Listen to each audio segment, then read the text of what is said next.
বেশিরভাগের মুখোশ জ্বালিয়ে দিয়েছে। আমরা চ্যালেঞ্জ নিয়ে 24 দিনের পরিশ্রম 24 ঘন্টায় সফল করে আজকে প্রদর্শিত করেছি। ইনশাল্লাহ আনন্দ লাগছে, মহা আনন্দ। সারাদিন সারা রাত জেগে আমরা এই মডিফ তৈরি করি, এর জন্য আমরা সফল হয়েছি ইনশাল্লাহ।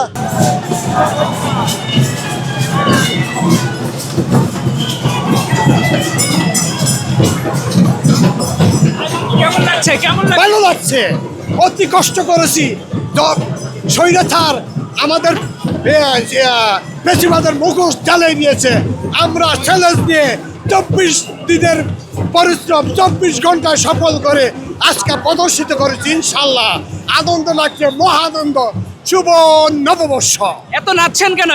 আনন্দে, কষ্টের আনন্দে, যে কষ্ট করেছি, যে পরিশ্রম করেছি। ঢাকা বিশ্ববিদ্যালয় কর্মচারী হয়ে আমরা চ্যালেঞ্জ গ্রহণ করেছি চারুকলার কর্মচারীরা, যে আমরা ছাত্রদেরকে হেল্প করব।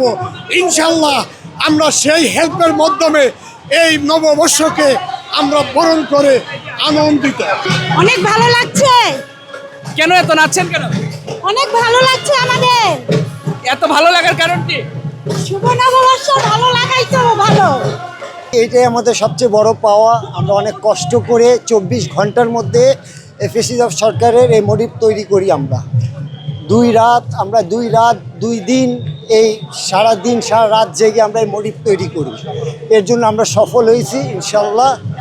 এবং ফ্যাসিবাদ সরকারকে আমরা এই নববর্ষের র্যালিতে তাদের নববর্ষের র্যালিতে ফ্যাসিবাদের এইটা আনতে আমরা সক্ষম হয়েছি। আজকের যে শোভাযাত্রার মূল শোভাটাই বর্ধন করেছে এই যে দেখছেন যে ঘোড়া, এই ঘোড়া আমাদের তৈরি করা ঘোড়া, এবং এই ঘোড়া আজকের র্যালির অন্যতম আকর্ষণ। আমরা খুবই আনন্দ করছি, খুবই ভালো লাগছে। শুভ নববর্ষে সকলকে শুভেচ্ছা। নববর্ষ মানে এক অন্যরকম অনুভূতি, আনন্দ। সাথে এই ফ্যাসিস্ট সরকার যাওয়ার পর আমাদের এক নতুন বাংলাদেশের বিনির্মাণ হয়েছে, যেখানে আমরা স্বাধীনভাবে নববর্ষ উদযাপন করছি এবং খুবই ভালো লাগছে, আনন্দ লাগছে। আশা রাখছি আজকে শোভাযাত্রা যেরকম সুন্দর হবে, আমাদের সারাটা দিনই অনেক ভালো যাবে এবং পরবর্তী দিনগুলো বেশ ভালো যাবে। বাংলাদেশের সকল রকমের মানুষ রাস্তায় নেমে এসেছে। বাংলাদেশের মানুষজন এখন নববর্ষের সঙ্গে বিভিন্ন দিবসের সঙ্গে তারা এখন এক হতে পারছে, তারা এখন একই সঙ্গে উৎসব করতে পারছে। কারণ গত 5ই আগস্ট আমরা শুধুমাত্র হাসিনার ফ্যাসিজম থেকে মুক্ত হয়নি, যে সাংস্কৃতিক আধিপত্যবাদ ছিল, সেই সাংস্কৃতিক আধিপত্যবাদ থেকে আমরা ধীরে ধীরে মুক্ত হচ্ছি। আজকে আমরা দেখছি যে মঙ্গল শোভাযাত্রা নাম বাদ দিয়ে এই র্যালিটি যে পুরনো নাম, আসল নাম, সেই বর্ষবরণ আনন্দ শোভাযাত্রার নামে ফিরেছে। আমরা চারুকলা ইনস্টিটিউট, সংস্কৃতি মন্ত্রণালয় এবং ঢাকা বিশ্ববিদ্যালয় প্রশাসনকে জন্য ধন্যবাদ জানাই। আমরা দেখছি এই র্যালির একদম মুখ্য মোটিভ হচ্ছে হাসিনার যে প্রতিকৃতি, যে ফ্যাসিজমের যে মোটিভ, এটি করবার জন্য আমরা কর্তৃপক্ষকে ধন্যবাদ জানাই। এবং বাংলাদেশের মানুষ আজকে আনন্দ করতে পারছে, যেটা আগের সময় ছিল না। আমি আমার জন্মের পর থেকে, আমার জ্ঞান বুদ্ধি হওয়ার পর থেকে আমি কখনো নববর্ষের আইসিটি উদযাপন করিনি। কেননা এটা আমার মনে হয়নি যে এটা আমার বাংলাদেশের সংস্কৃতি।